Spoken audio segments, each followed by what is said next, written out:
반갑습니다. 금강경 4쪽 되십시오.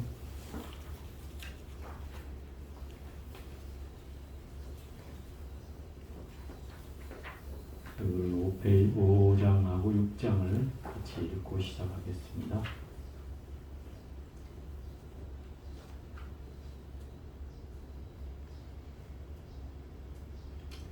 금강반야 바라밀경 제오 이치대로 실상을 보는 것 수볼이 어떻게 생각하느냐가 이 몸의 모양으로 열애를 볼 수 있겠느냐. 볼 수 없습니다. 세존이시여가 이 몸의 모양으로 열애를 볼 수 없습니다. 왜냐하면 열애께서 설하신 몸의 모양은 몸의 모양이 아니기 때문입니다.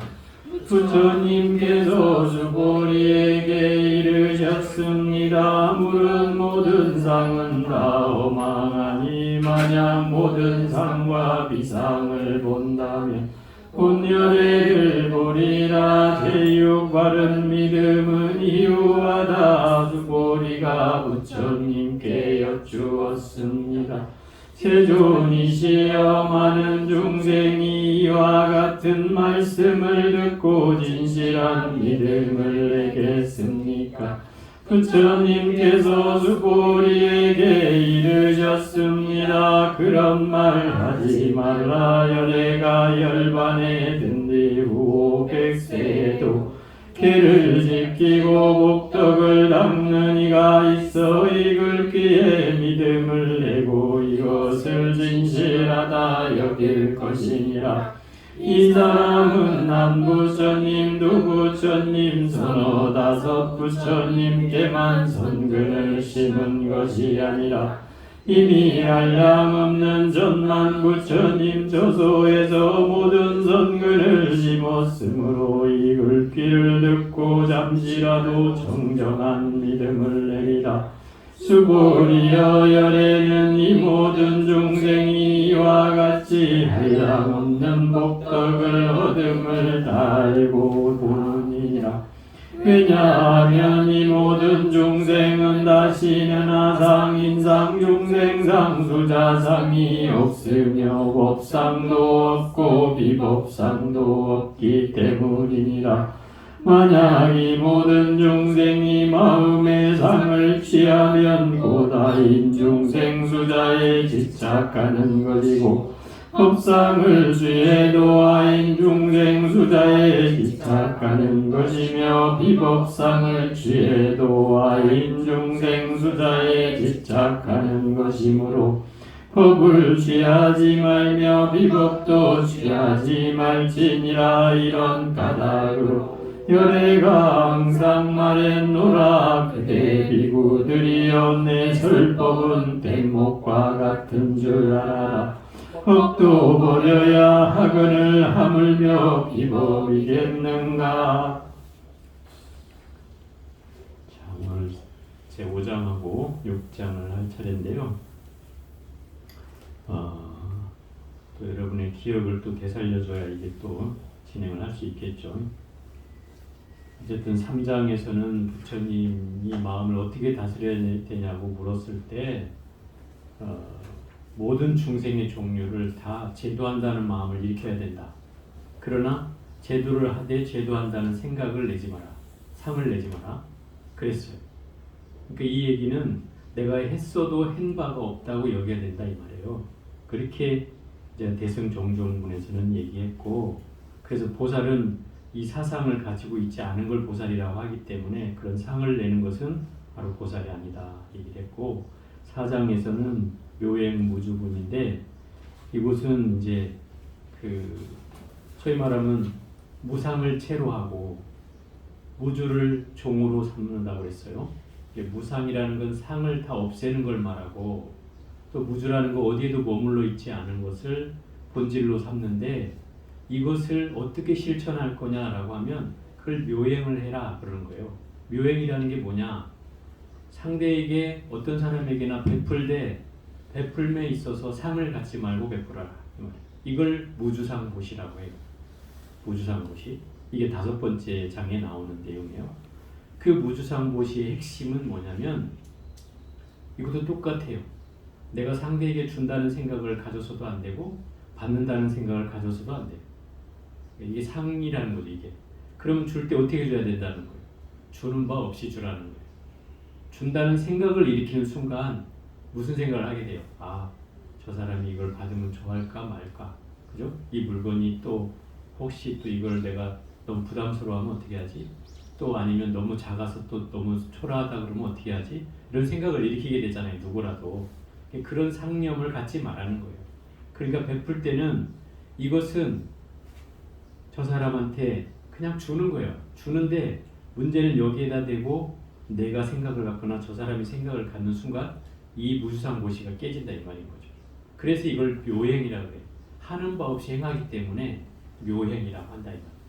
미묘한, 요즘 말로 하면 아름다운 실천 이렇게 표현할 수 있죠. 묘행이라는 말.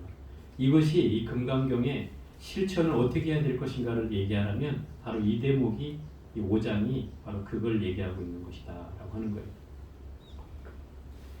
이 5장은 이제 열의실견분이라고 해서 이 제목을 대로 하자면 이치대로 실상을 보는 것 그랬어요. 여기서 이제 실상이라는 것과 우리가 허상을 좀 구분해야 돼요.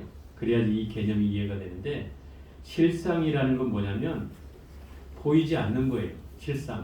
예를 들어서 여러분의 실제 모습이 보입니까? 지금 여러분의 모습은 실상이 아니에요. 허상이야. 여러분의 모습은, 현재 모습은, 보여지는 모습은. 그게 왜 허상이냐면 영원불멸한 존재가 아니기 때문에 그렇다는 거예요. 그죠? 내가 영원불멸하지 않잖아요. 그러니 언젠가는 다 쓸어 없어질 몸이다 이 말. 그래서 이걸 허상이라 그래요. 또 환이라고도 해요. 원각경에서 이걸 환이라고 하고 이 금강경에서는 이걸 허상이라고 해요.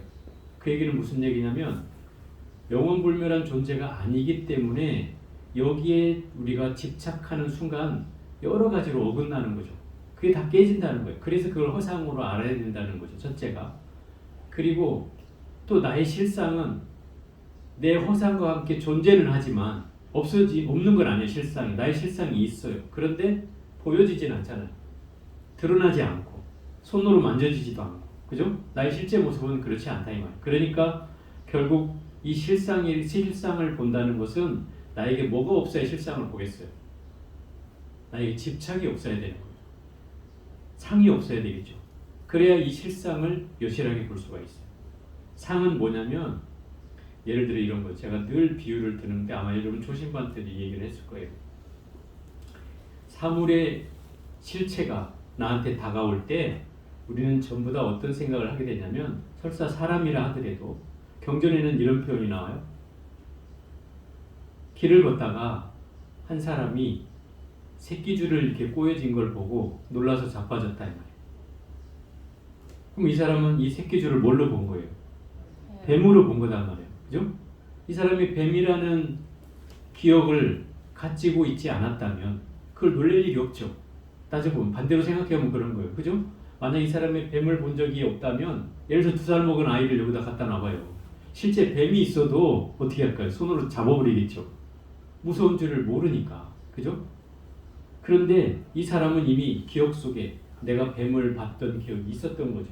그게 내 의식 저 바닥에 있다가 그 새끼줄을 보는 순간 어땠어요?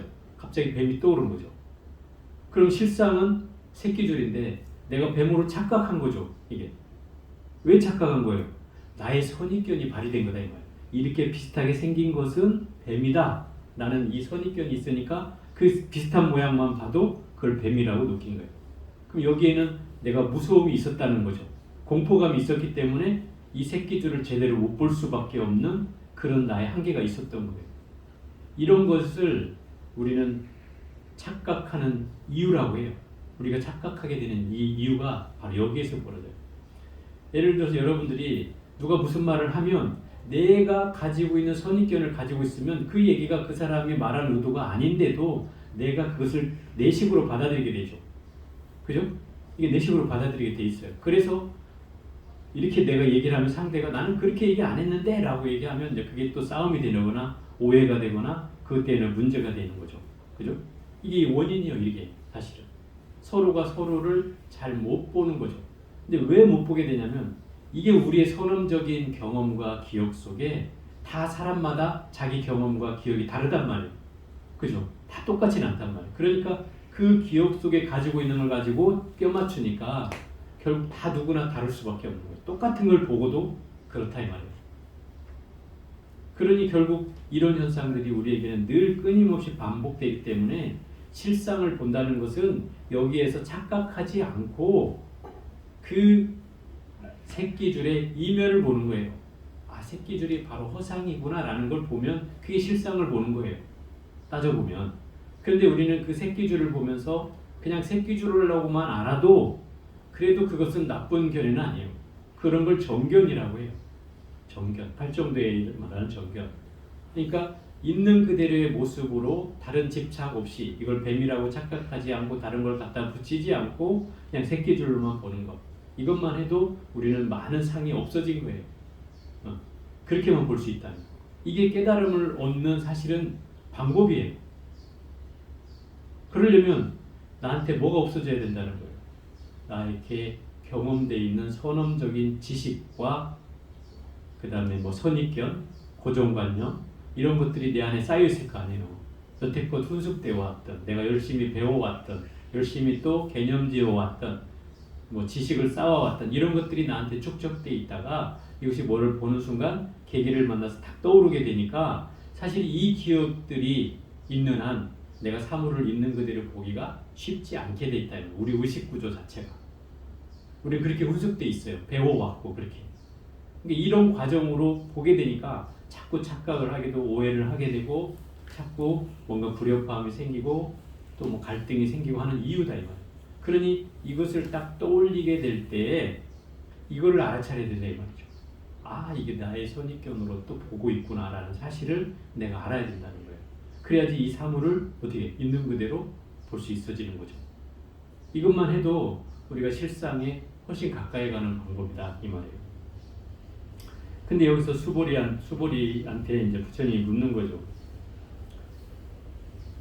수보리여 어떻게 생각하느냐? 가히 몸의 모양으로서 열애를 볼 수 있겠느냐? 그래서 몸의 모양이라는 게 뭐냐면 이걸 한문으로 신상이라고 표현해놨는데 그 무슨 얘기냐면 부처님의 특징이 있어요. 부처님의 외형적인 특징, 몸의 형상 가운데 여러분들이 떠올리는 부처님의 특징이 뭐예요? 미간백호가 있는 거, 또 손이 어떻게? 아, 손을 들고 있는 거, 수인을 하고 있다고 하면 좋죠. 수인을 하고 있는 거, 이거 특징에 들어가요. 또 귀가 길고, 그렇지, 귀가 긴 거, 귀가 어깨까지 내려오는 거, 또 눈을 밝게 감았다. 눈을 맞죠. 그 감으려고 선정 모형이니까 그렇고 그 특징은 아니고. 목에 삼륜. 그렇지, 목에 이제 삼륜 그 세 줄이 있는 거, 그걸 삼륜이라고 해요. 또 나발 모양의 머리가 있는 거, 그죠? 부처님은 머리를 우리처럼 완전 삭발한 게 아니에요. 나발 모양으로 이렇게 돼 있어요. 그리고 또 뭐 손발이 긴 거, 손발이 길어요. 그리고 부처님이 손을 내리면 무릎까지 내려왔다 그래요. 손이 길어서. 그 다음에 뭐 또 몸이 좀 풍만한 거, 뭐 이런 특징들이 있죠. 이런 걸 부처님의 이제 제일 큰 특징을 32가지 특징이 있다고 그래요. 이게 30 이상이라고 해요.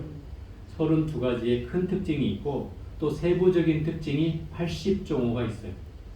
80가지가 세부적인 특징.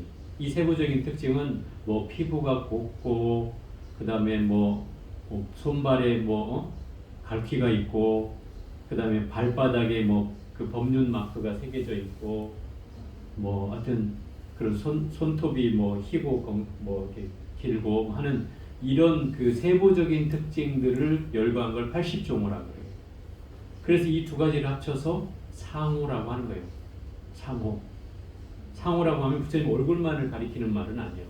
우리는 이제 얼굴을 대신해서 상호가 원만하시다 이렇게 말을 하긴 하는데 상호라는 말에는 부처님의 얼굴뿐만 아니라 몸의 전체의 모습을 얘기하는 거다.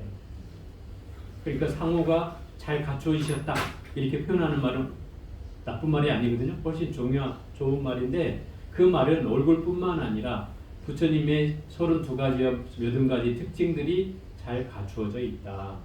이 말이다 이 말이에요.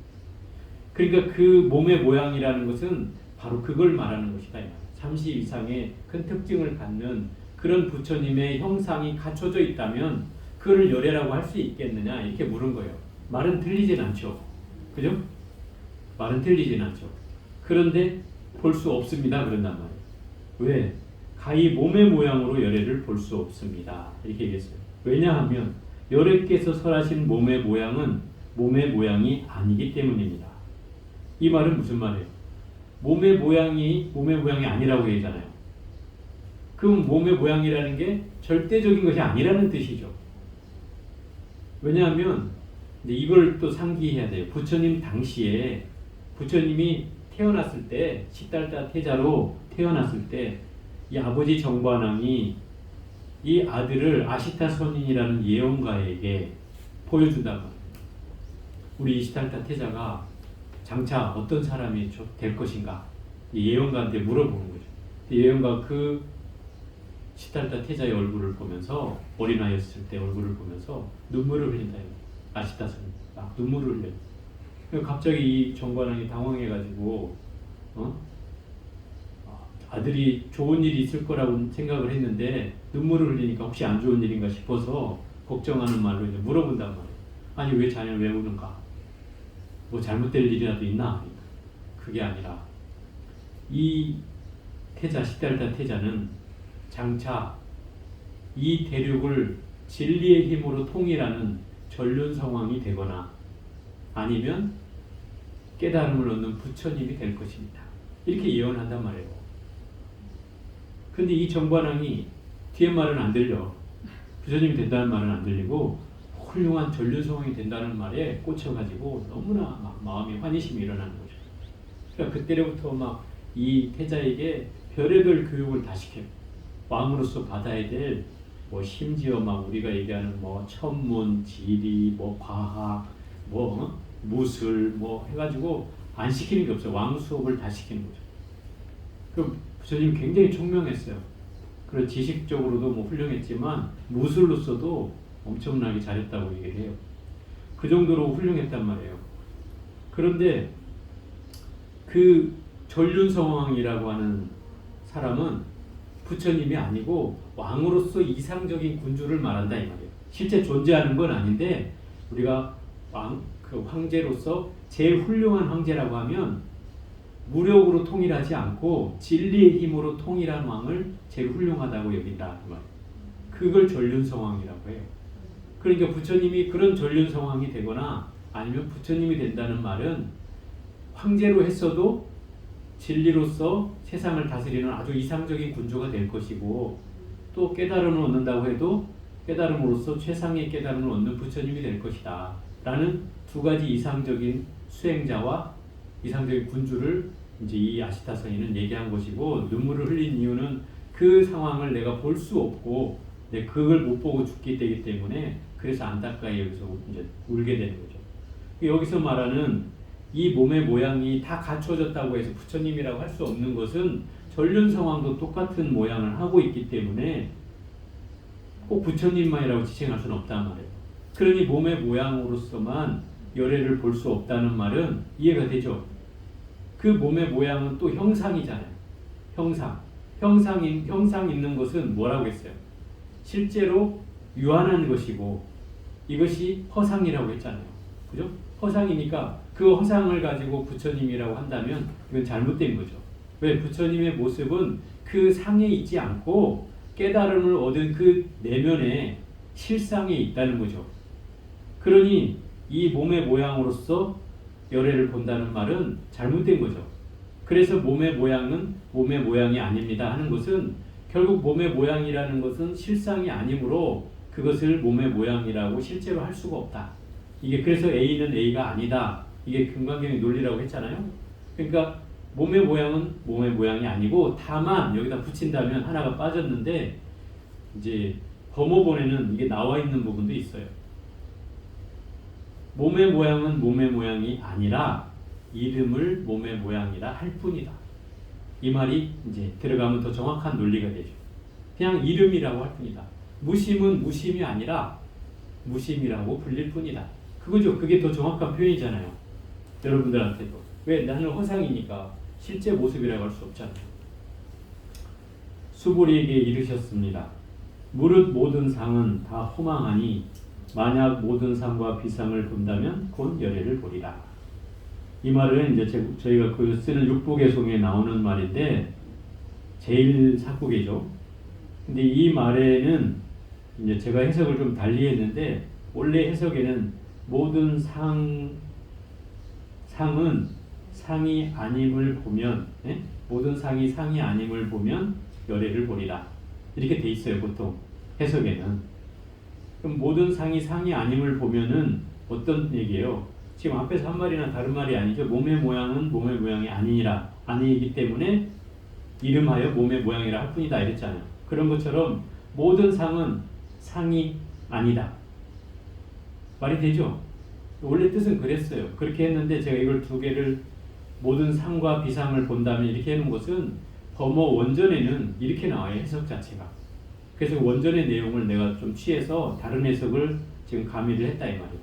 왜 그러냐면 이 뜻을 이해하는데 이 두 가지 의미가 있다 이 말이죠. 그러니까 모든 상이라는 건 뭐예요? 결국 부처님이 갖춰야 될 32가지 특징과 8가지 세부적인 특징, 이것을 모든 상이라고 하는 거예요. 이 특징이 상이 아니라 A가 아니다 이 말이죠. 이렇게 본다면 열애를 볼 수 있다 이 말이고, 이것만 가지고서 열애를 보는 말이 맞기도 한데 더 실상으로 말하자면 이 모든 상은 다 공한 것이다.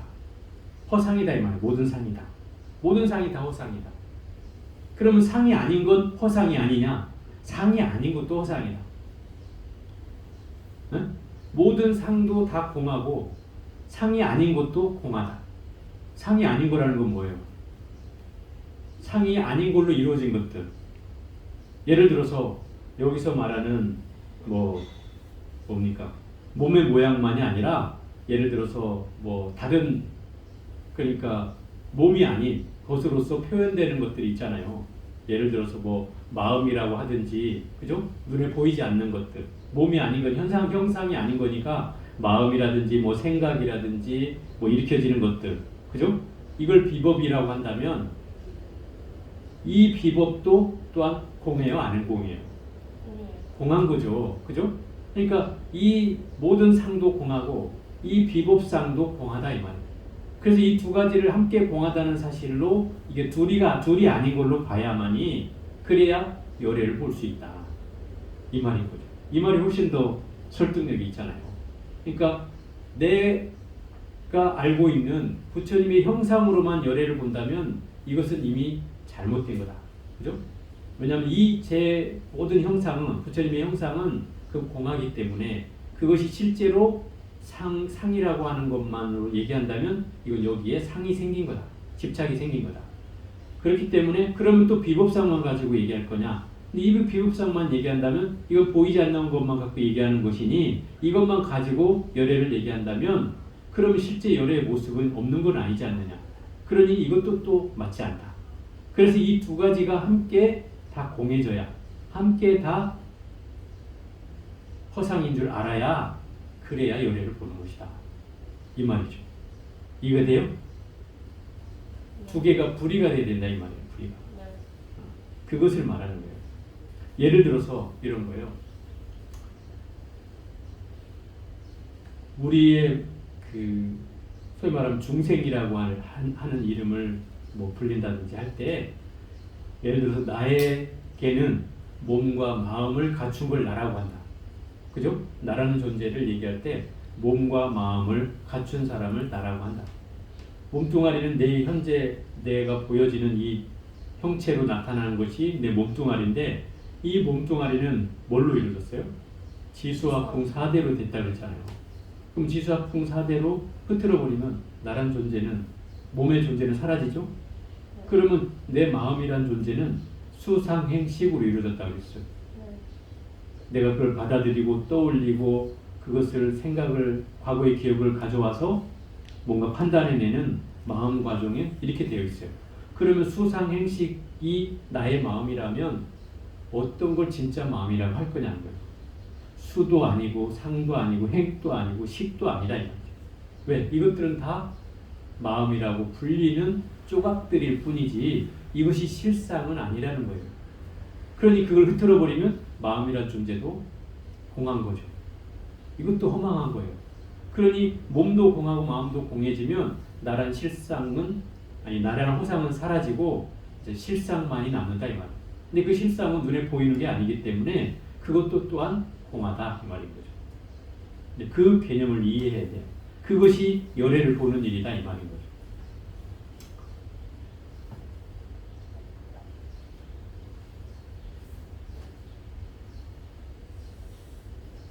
여섯 번째, 바른 믿음은 희유하다.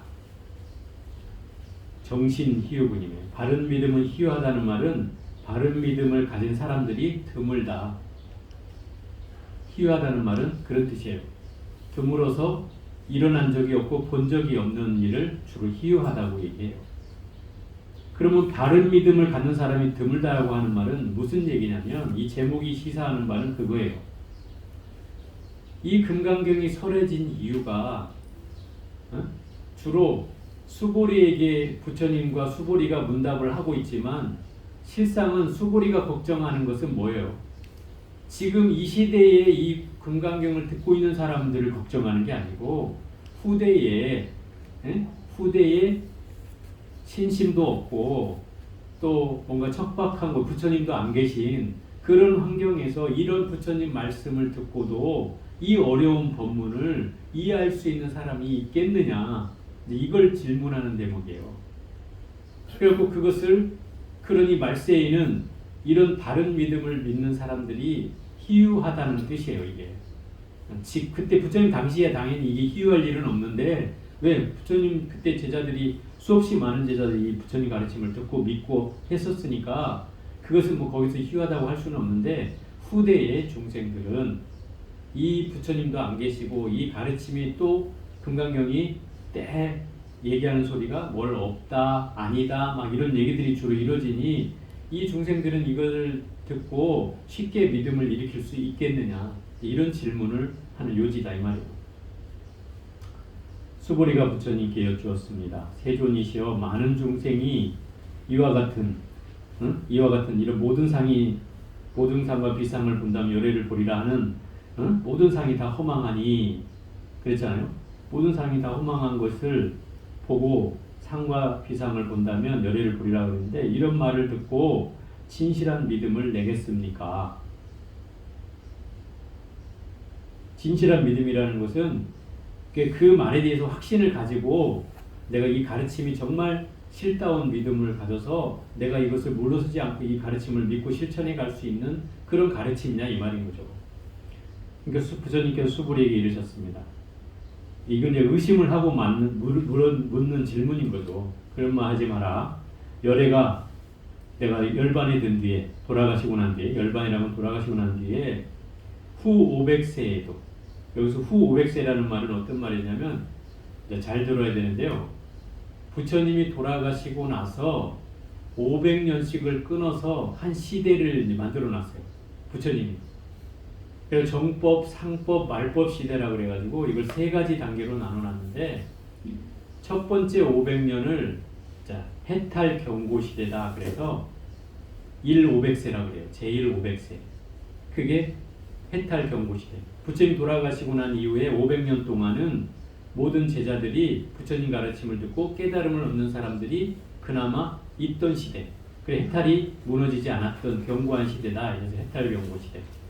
그리고 500년 동안은 깨달음을 얻는 사람들은 많지 않지만 그래도 수행을 놓치지 않고 수행을 하는 사람들이 그래도 남아있다 그래서 선정경고시대, 참선할 선자, 선정경고시대. 이게 이 제2 500세예요. 그 다음에 제3 500세는 그 다음에 500년 동안은 내가 선정을 수행을 하는 사람들은 줄어들었지만 부처님 말씀을 듣고 그 법문을 자꾸 가르침을 되새기는 사람들이 늘어나는 거예요. 이게 이제 다문견고 시대라고요. 많이 듣는다 이런 다문견고 시대. 이 시대가 500년. 또 그 다음에 500년은 제사 500세로 탑사 경고시대라고 해서 부처님 말씀을 듣는 사람들도 적어졌지만 이제 부처님의 탑을 세우고 절을 세우고 불상을 모시는 이런 그 시대가 유행한 시대, 이 500년을 탑사 경고시대라 한다. 그럼 이렇게 하면 2000년이 흘렀어요. 마지막 500년은 이제 투쟁 경고시대라고 해서 늘 싸우는 시대다. 이 시대를 말법 시대라고 해요. 말세 시대. 투쟁 경고시대. 그러니까 스님과 스님이 싸우고, 스님과 신도가 싸우고, 신도와 신도가 싸우고, 이렇게 늘 불교를 믿는 사람들끼리도 싸우는 시대. 지금이 그렇다고 뭐 얘기할 수 있어요. 뭐 여러분들 인정하지 않으실지 모르겠지만 제가 볼 때는 그래요. 이런 시대를 말법 시대라고 한다. 그러니 이 말법 시대에는 부처님 말씀을 제대로 믿고 이해하는 사람들이 적어졌다는 뜻이잖아요. 그죠?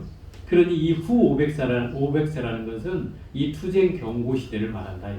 여기서는 말하는 후 500세라는 말은 투쟁 경고 시대. 그러니 이 시대에 대를 지키고 복덕을 닦는 이가 있어 이 글귀에 믿음을 내고 이것을 진실하다 여길 것이니라. 이런 말세라도 부처님께서 하시는 말씀은 이런 말세라도 이 가르침을 듣고 신심을 내고 이 가르침에 대해서 믿음을 내는 사람들이 그래도 있을 것이다. 왜 그런가 하면 이 사람은 한 부처님, 두 부처님, 서너 다섯 부처님께만 성근을 심은 것이 아니라 이 성근이라는 게 뭐예요? 공덕을 말하는 거예요. 부처님께 공양을 올리거나 내가 수행을 여법하게 하거나 또는 뭐 유형 무형으로 짓는 모든 공덕, 뭐 무주상 고시를 베풀거나 뭐 등등의 부처님께 뭐 공양을 올리거나 하는 그런 공덕을 서너 다섯 부처님께만 짓는 것이 아니라 이미 한량없는 천만 부처님 처소에서, 그러니까 한량없다는 말은 지금까지 이제 부처님의 존재를 잘 알아야 되는 거예요. 지금은 석가모니불 시대예요. 지금은 현재 형법이 석가모니불 시대예요. 물론 석가모니 부처님 돌아가셨지만 부처님이 당대로 삼는 기간은 약 50억 년이에요. 뭐 이게 과학적으로 통계낸 건 아니지만 추정컨대 약 50억 년 정도 돼요. 50억 년. 50억 년 저도 얼마가 되는지 잘 몰라요. 제 생각으로 헤어지진 않으니까. 그러면 이 이전의 부처님이 가섭 부처님인데 그 가섭 부처님이 또 50억 년을 보냈다 이 말이에요. 또 그 이전에가 구나모니 부처님인데 그때가 또 50억 년이 있었고 그 이전이 구려손 부처님인데 그 부처님이 50억 년이 있었어요. 여기가 현겁의 시작이에요. 구려손불로부터 구나모니불, 가섭불, 서가모니. 현재 현겁의 네 번째 부처님이 석가모니 부처님. 그 이전은 과거 부처님이라고 해요. 과거 장원급 부처님이 1000분이 있었어요. 1000분. 그러면 얼마나 많은 거예요. 또 미래에 아직도 오지도 않은 부처님이 미래 성숙법으로 1000분이 또 대기하고 계셔요. 과거에도 지금 현재도 네 번째라고 했죠. 그럼 현재도 아직 1000분이 되려면 996분이 남아있어요. 현재에만도. 지금 석가모니불 다음이 미륵불이고 이렇게 해서 뭐 현재 현것만 996분이 남아있고 또 미래 성숙법으로 1000분이 또 대기하고 있다는 거예요. 그러면 부처님이 이렇게 많은 이유는 부처님이 이 한 50억 년의 세대마다 늘 부처님이 있어 왔다는 거예요. 이해가 되죠? 과거에도 그랬고 현재도 그랬고 앞으로도 그럴 것이라는 거예요. 그렇기 때문에 여기서 천만 부처님 처수에서 그러니까 모든 부처님이 태어날 때마다 우리는 한 번씩은 태어나게 돼 있어요. 50억 년이라는 시간이 있기 때문에 한 번씩은 태어나게 돼 있다 이 말이에요. 그러면 모든 부처님 처소에 내가 그 당에 예를 들어 부처님 살아계실 때 태어날 수도 있고, 그죠? 복이 있는 사람은 그럴 거 아니에요. 부처님이 살아계실 때 태어날 수도 있고, 부처님 돌아가신 이후에 태어날 수도 있고, 부처님이 뭐 오시기 전에 태어날 수도 있죠. 그거는 뭐 그 인연에 따라서 오겠죠. 어찌 됐건 간에 이 사람은 모든 부처님이 계실 때마다 그 부처님께 선근공덕을 심은 사람이 있을 것이라는 거예요. 그래서 그런 사람이 있다면 당연히 이런 글귀를 조금이라도 듣기만 하면 당연히 청정한 믿음을 일으킬 것이다. 그런 사람이라면. 그런 사람이 그저 없느냐? 있다는 거죠. 왜? 지금도 있듯이, 부처님 말하는 지금도 있듯이 나중에도 그런 사람이 있을 것이다. 물론 지금보다 많지는 않지만 작은 사람이라도 그런 사람이 있을 것이다. 단 한 사람이라도 있을 것이라는 거예요. 수불이여, 열애는 이 모든 중생이 이와 같이 한량없는 복덕을 얻음을 다 알고 다 보느니라. 이게 부처님은 그 얘기를 하는 이유가 뭐예요? 다 알기 때문에 하신다는 얘기예요. 다 보기 때문에 다음 미래생에도 틀림없이 이 믿음을 내는 사람들이 등장해서 그 부처님 말씀에 대한 믿음을 일으키고 그것을 실천하려는 마음을 낼 것이라는 거예요. 실제로 지금 우리가 말세지만 이 경전을 지금 공부하고 있잖아요. 그죠? 공부하고 있는 것도 어찌 보면 부처님 예언한 대로 되고 있다는 뜻이기도 하죠. 한편으로는. 물론 우리가 뭐 청정한 믿음을 내는지 안 내는지는 이건 둘째 치더라도, 그죠? 왜냐하면 이 모든 중생은 다시는 아상, 인상, 중생상, 수자상이 없으며 이랬어요. 이 모든 중생이라는 사람이 누구예요? 이 청정한 믿음을 낸 사람을 말하는 거예요. 이것을 이 현장 스님은 보살이라고 얘기해요. 보살이라고. 마음을 낸 사람. 우리 안욕따라 삼맥삼부심을 낸 사람이 보살이잖아요. 선남자, 선녀인이 보살이고, 그죠? 이게 다 중생이면서 보살이에요. 개념을 우리가 혼동하면 안 되는 게 우리가 보살이기도 하고, 그죠? 중생이기도 하잖아요. 여러분들 보살님 불리잖아. 그러니까 보살이기도 하고 중생이기도 하다 이 말이에요. 또 선남자, 선녀이기도 해. 예? 선남자, 선녀인은 이 부처님의 가르침을 믿고 따르는 거사님이나 보살님을 선남자, 선녀인. 수행자도 선남자, 선녀인에 들어간다 이 말이에요. 이게 어찌됐든 이 모든 개념이 혼합되어 있는데 이것을 우리가 자꾸 혼동을 해. 중생과 보살은 구분되는 거 아니냐 이렇게 생각하지만 여기에서는 같이 쓰여요. 선남자, 선녀인도 같고 보살도 같고 또 중생도 같아요. 현장스님은 이걸 보살이라고 번역했을 뿐이고 이 구마라집은 중생이라고 했을 뿐이야. 이 얘기는 무슨 얘기냐면 우리에게 더 가까운 말이 더 우리에게 더 실감이 난다 이 소리예요. 청정심을 낸 모든 중생은 아상, 인상, 중생상, 수자상이 일어나지 않는다 이 말이에요. 청정한 마음을 내서 내가 모든 공덕을 지어가지고 이 금강경을 믿는 청정한 마음을 내는 사람이라면 이 아상, 인상, 중생상, 수자상이 없으며 또 법상도 없으며 법상은 뭐냐면 부처님의 가르침이 절대시되는 마음을 법상이라고 해요. 부처님의 가르침이 절대 불변하다. 절대 변하지 않는다. 부처님 가르침이 100번 옳다. 이렇게 생각하는 거예요. 이게 왜 상이냐면 이런 거죠. 부처님께서 부처님이 아니고요. 중국의 고사를 한번 전해드리면 덕산 스님이라는 스님이 계셨어요. 덕산 스님은 이 금강경의 대가예요. 이 북쪽에서 중국의 북쪽이니까 나간 수도쯤에서 이제 제자들을 양성하고 제자들에게 금강경을 강의하는 강백이셨어요. 요즘 말로 하면 막 교수님쯤 되는 거죠. 그런 분이셨는데 그래서 이 금강경의 대가다 보니까 금강경에 대해서는 모르는 바가 없으셔. 그런데 어느 날 듣자 하니 저 남쪽에 아주 무식한 무리들이 경전은 공부도 하지 않으면서 자복에 틀고 앉아서 아무것도 모르는 것들이 자기 실상을 깨닫겠다고 화두를 잡고 공부한다는 소식을 듣고 내가 이들에게 이 금강경도 모르는 것들이 무슨 부처님의 깨달음을 얻는다고 하냐고 이러면서 그들을 얕잡아보고 자기 걸망 안에 금강경을 잔뜩 넣어가지고 금강경에 관련된 모든 서적을 다 넣어가지고 남쪽으로 그들을 깨우치겠다고 내려갔다. 내려갔더니 그 절에 당도하고 나서 몇 날 며칠을 갔죠. 그래가지고 절에 당도하고서 그 절에 사는 이제 큰 스님이 용담 스님이라는 스님인데 이 절에는 용도 없고 담도 없구나 이러면서 이제 큰 소리를 치는 거죠. 뭔가 한번 해보자고 이제 법거량을 했는데 아무도 대꾸를 안 해요.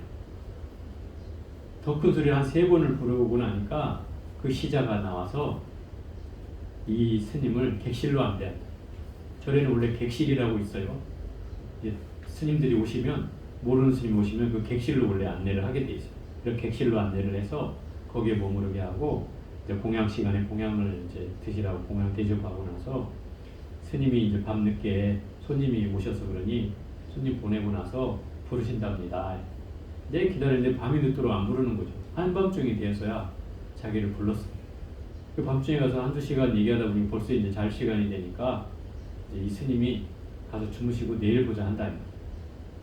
그래서 방으로 돌아오려고 밖을 나서는데 이 깜깜한 밤중이니까 기껏해야 촛불에 의지해서, 호롱불에 의지해서 이제 불을 토방 마루를 이렇게 비춰줬다면, 영담 스님이 이렇게 마루를 비춰주는데 도산 스님이 신발을 딱 신으려고 하는 찰나에 불을 확 꺼버린다. 호롱불. 그러니까 여러분들이 더 어안이 벙벙해졌겠죠. 그런 상황이 내가 맞닥뜨렸다면 캄캄해져가지고 앞도 보이지도 않고 더 칠흑같이 어두워지잖아요. 불빛이 있다 없어지면. 아예 없어져 있으면 눈이 조금씩 적응해서 그 중에도 구분하는 게 될 텐데, 호롱불이 있다가 탁 꺼버리니까 아무것도 안 보인단 말이에요. 근데 이 순간에 이 덕산 스님은 여기에서 정광석과 같이 자기 마음을 본단 말이에요. 이 순간에. 여기서 한 깨달음을 얻는 거예요. 그리고 나서 돌아가서 하룻밤을 자고 딱 나와가지고 그 걸망 안에 있던 금강경의 종류들을 다 책을 꺼집어서 마당 안에 펼쳐놓고 그걸 다 일일이 불태우고 있다. 그 옆에 스님들이 와서 왜 금강경을 불태우냐고.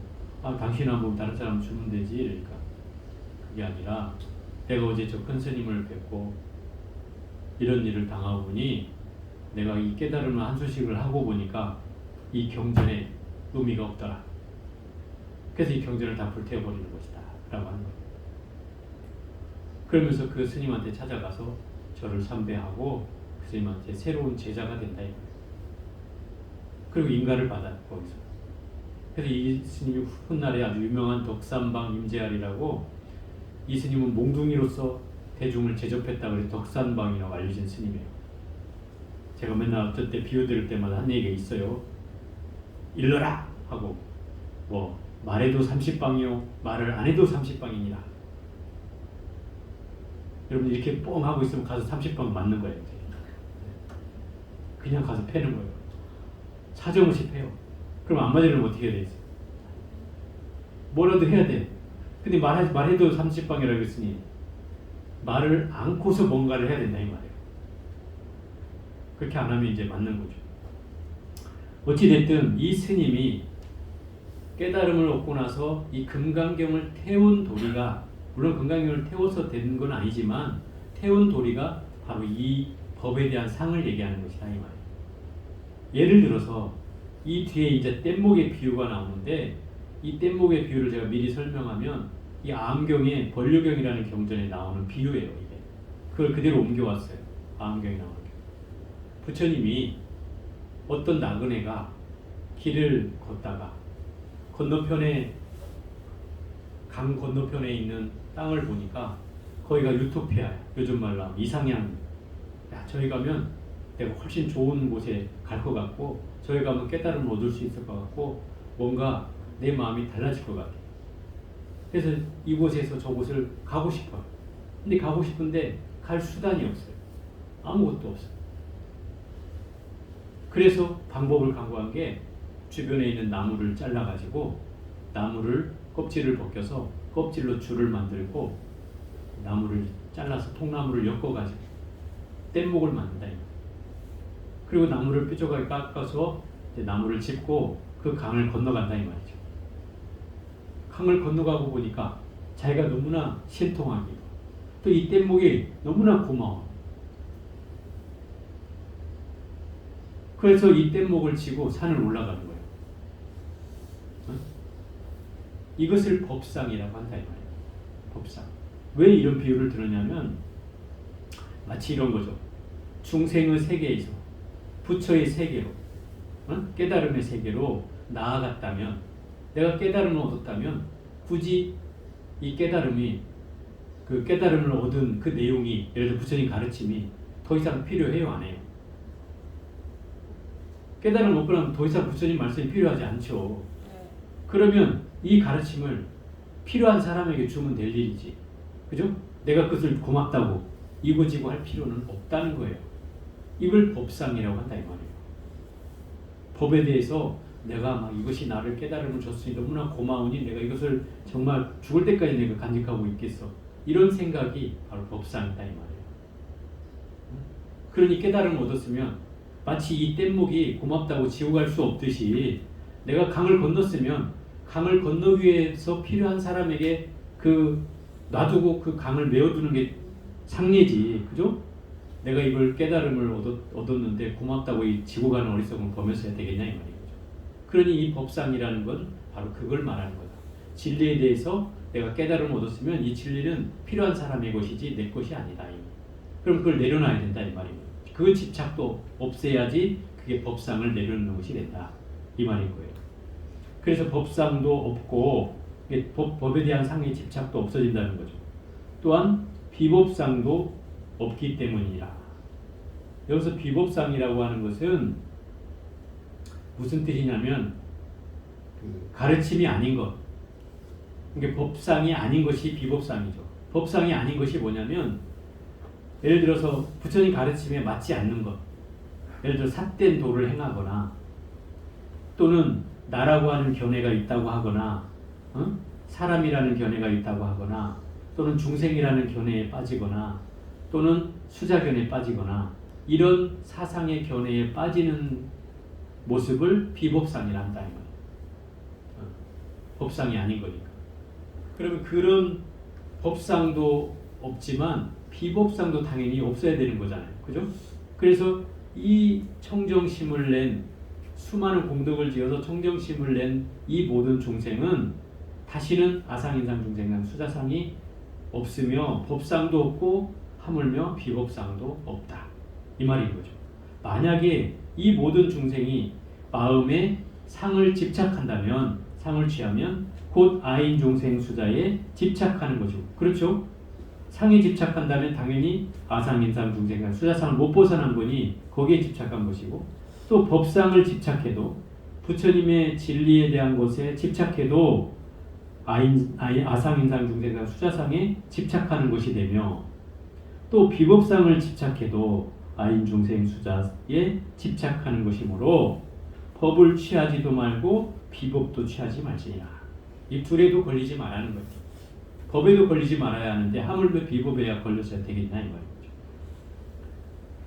이 얘기가 모든 중생에게 해당되는 얘기예요. 이런 까닭으로 열애는 항상 말했노라. 그대 비구들이여 내 설법은 뗏목과 같은 줄 알아라. 법도 버려야 하거늘 하물며 비법이겠는가 이랬어요. 그러니까 이 말이 지금 지금까지 한 내용을 비유적으로 딱 두 줄에 설명해 놓은 내용이에요. 결론처럼. 그러니까 뗏목과 같으니 어떻게 하라는 거예요? 내가 건넜으면 뗏목은 그냥 메워두라는 거예요. 내려놔라. 그리고 거기에 집착하지 말라는 거죠. 그러니 법에 대한 집착을 내려놨는데 굳이 무슨 비법까지야 내가 들고 있을 수 있느냐 이 말이에요. 이 비법이라고 하는 건 결국 나라고 하는 견해에 사로잡히거나 사람이라는 견해에 사로잡히거나 중생이라는 견해에 사로잡히거나 수자라는 견해에 사로잡히는 거예요. 이런 견해를 비법이라고 한다 이 말이에요. 그래서 이 6장에서 하는 말의 핵심은 뭐냐면 과거에 성근이 있는 중생들은 당연히 이런 가르침을 믿고 희환 믿음을 내서 이런 가르침을 실천할 것이다 이 말이에요. 그러면 반대로 얘기하면 성근이 없는 중생은 어떻다는 얘기예요? 신심을 내기가 이런 법을 만나기가 쉽지 않다는 거죠.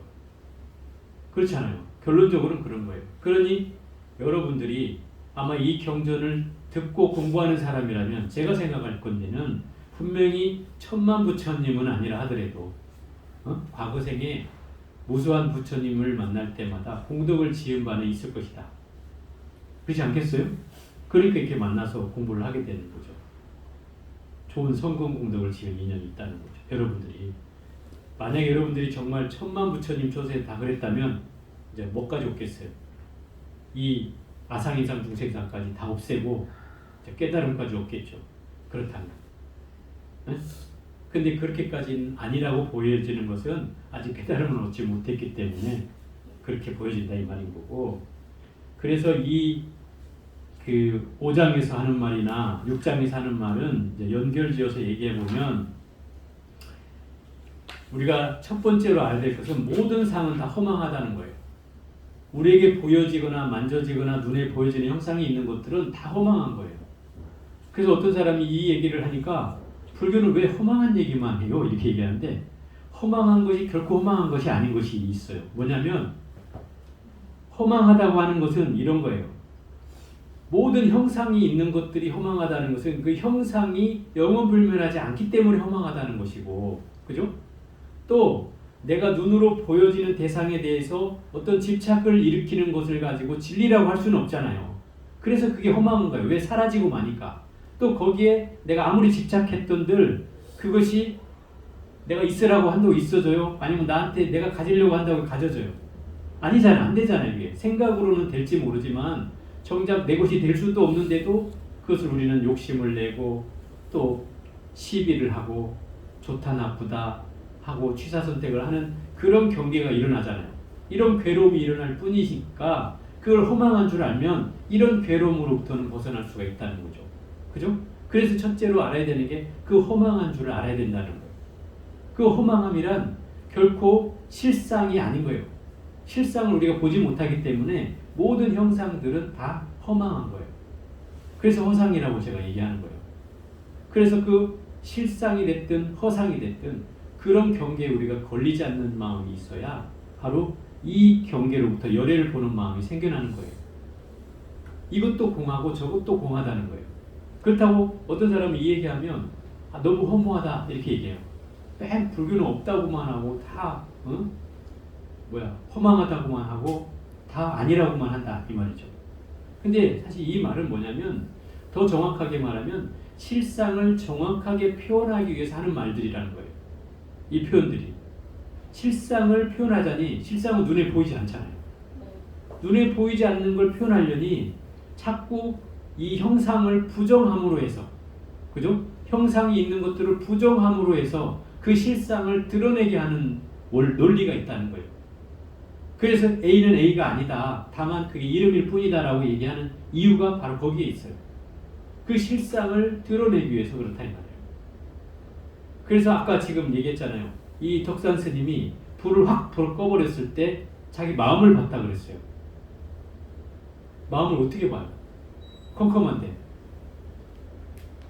마음은 형상이 있지 않기 때문에 볼 수 있는 거죠. 그죠? 형상이 있다면 볼 수가 없겠죠. 근데 형상이 없어요. 그런데 거기서 마음이 어떤 마음을 받겠어요? 여러분들 같아 한번 생각해 보세요. 어떤 마음을 봤을까? 어떤 마음을 봤지? 여러분들은 똑같이 한번 생각해요. 내 앞에 내 신발을 신으러 갔더니 불을 비춰주는 후레쉬를 확 꺼버려가지고 갑자기 캄캄해졌어요. 그때 여러분 어떤 마음이 일어날까요?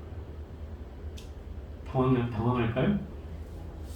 당황해서 마음은 언제간지 없고 어떻게 해야 되지? 하고 있을까요?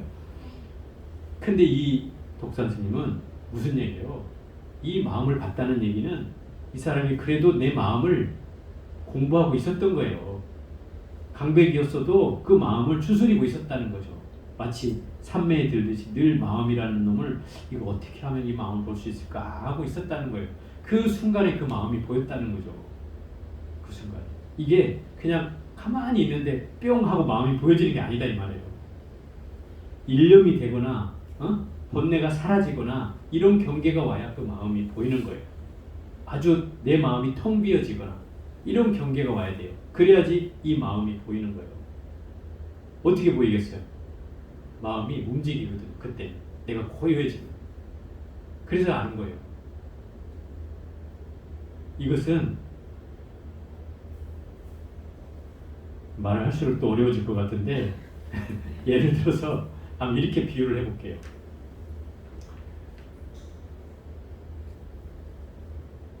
이제 정진을 할 때 제가 여러분한테도 아마 그런 얘기 했는지 모르겠는데 공을 체험하는 분들도 계셔요. 우리 선원에도 이제 그런 분들이 있는데 공을 체험한다는 거. 공을 본다는 말은 표현할 수 있어도 체험한다는 거 여러분은 잘 못 들어봤을 것 같은데 공이라는 말이 어떤 말이냐면 내 육신이 지금 현재 나하고 함께 있잖아요. 근데 정진을 하는 순간에 육신이 전혀 느껴지지 않는 순간이 와요. 육신이 없어진 것 같아. 있긴 있어요. 몸뚱아리 여기 있긴 있는데 정진하는 순간만이라도 내 몸이 없는 것처럼 느껴져요. 이런 걸 공의 체험이라고 해요. 이런 거를 뭐라고 표현하냐면 저 우주법계와 내가 둘이 아님을 깨닫는 순간이라 그래요. 우주법계의 상이 뭐예요? 허상이잖아요. 텅 비어 있잖아요. 내 몸뚱아리는 여기에 있지만 내가 텅 비는 순간이 찾아오면 이 자연의 법계와 내가 같아지는 거죠. 둘이 아니잖아요. 똑같은 성질이 되는 거예요. 그래서 이럴 때 하는 말이 부처님이나 중생이나 사람의 마음, 이 중생의 마음이나 다 차별이 없다. 다 똑같다. 그러는 거예요. 이해가 돼요? 이런 경계를 말하는 거예요. 이런 경계야만이 마음을 볼 수 있는 가능성이 생겨요. 이런 경계야. 근데 우리가 항상 이룰 수는 없잖아요. 그리고 수행자도 아니고 맨날 공에 들어있으라면 뭐 식음을 다 전폐하고 맨날 이러고 살아야 되는 거 아닌가 싶은데 어찌됐든 이런 경계를 맛볼 수 있다는 거예요. 결국은. 이런 경계가 왜 나타나냐면 우리의 업식들이 사라져야만 돼요. 이 조건은. 업식이 뭐예요? 내가 끊임없이 선악의 좋은 업들을 지어온 걸 말하죠. 또 내가 좋다 싫다 해서 끊임없이 분별해온 것들을 말하는 거예요. 끊임없이 내가 오늘 또 살았듯이 내일을 사는 그 업식이 있다 이 말이에요. 그게 늘 쌓이고 쌓여서 내 몸의 어떤 덩어리처럼 뭔가 마음에 뭔가 흐름을 방해하는 요소로 자리하게 하고 자꾸 망상을 일으키고 끊임없이 분별하게 하고 앉아있는데도 자꾸 뭔가를 떠올리게 하는 그놈들이 바로 이 업식의 정체들이에요. 그럼 이 업식이 뭔가 녹아지거나 이 업식이 정리돼야만이 내 마음이 고요해지는데 일조가 되겠죠. 그래서 더더욱이나 우리가 정진을 할 때는 이 사경과 강경이라는 것이 충분해져야 되는 이유인 거예요. 그래야지 이 업식들이 조금씩이라도 줄어들어서 정진을 할 때마다 장애가 훨씬 적어진다는 뜻이죠. 그죠? 그런 경계가 이제 온다는 거예요. 그래서 우리가 이런 경계를 허망한 줄 알고 결국은 말세 중생에 이라도 내가 이런 마음을 일으켜서 끊임없이 이 청정한 마음을 통해서 이 금강경을 제대로 공부해가지고 모든 상을 하나씩 하나씩 없애간다면 이것이 내가 지혜를 얻는 방법이라는 거예요. 네? 안욕따라 삼맥삼보리심이나 반야바라밀이라고 하는 지혜는 바로 이 상이 없어진 자리에 드러난다 이 말이에요. 그래서 끊임없이 이 상을 얘기하는 거예요. 금강경에는 처음부터 끝까지 이 얘기예요. 다 상 얘기예요. 왜? 이 상이라는 것이 우리의 가장 그 주된 업식이에요. 주된 업식이야. 그것이 끊임없이 일어나요. 우리는. 왜? 나의 존재를 인식하고 있는 한은 나의 생각이 일어나잖아요. 이미. 우리가 벌써 하면은 눈을 깜짝깜짝 하는 게 뭐예요? 내가 뭔가 나를 공격해 올 것까 봐. 그죠? 무서워서 눈을 깜짝깜짝 거리는 거잖아요. 마찬가지로 그런 것처럼 뭔가 두려움이 생기는 것에 대해서는 이미 나라는 생각이 있기 때문에 그렇죠. 그죠? 이런 게 아상인 거예요. 근본적으로. 그러니 우리의 본능적으로 가지고 있는 것들이란 말이에요. 이 상이 따져보면. 예를 들어서 그런 거죠. 목숨이라는 것이 우리는 아깝지 않다. 젊은 날에 이렇게 생각하는 사람도 있어요. 나는 오늘 죽어도 아쉽지 않다. 이런 사람도 있더라고. 근데 그런 사람을 내가 딱 잡아가지고 저 낭떠러지에 가서 바다에 확 던져버렸어요. 그럼 그 사람이 나 죽어야지 하고 죽을까요? 절대 안 죽습니다. 아무리 죽겠다 한 사람도 바다에 던져놓으면 살려고 발버둥을 치게 돼 있어요. 이런 걸 본능이라고 하는 거예요. 본능. 심지어 죽겠다고 뛰어든 사람조차도 그러고 있어요. 이게 본능이에요, 사람은. 어?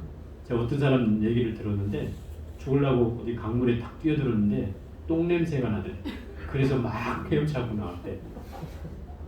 그 죽는 사람이 똥 냄새가 나면 그게 무슨 의미가 있어요? 근데 이건 본능이단 말이에요, 본능. 사람이 그게 쉽게 죽어지는 게 아니에요. 물론 쉽게 요즘은 죽는 사람도 있지만 결국은 그것도 인연이라고 봐요, 저는. 그 쉬운 일은 아니에요.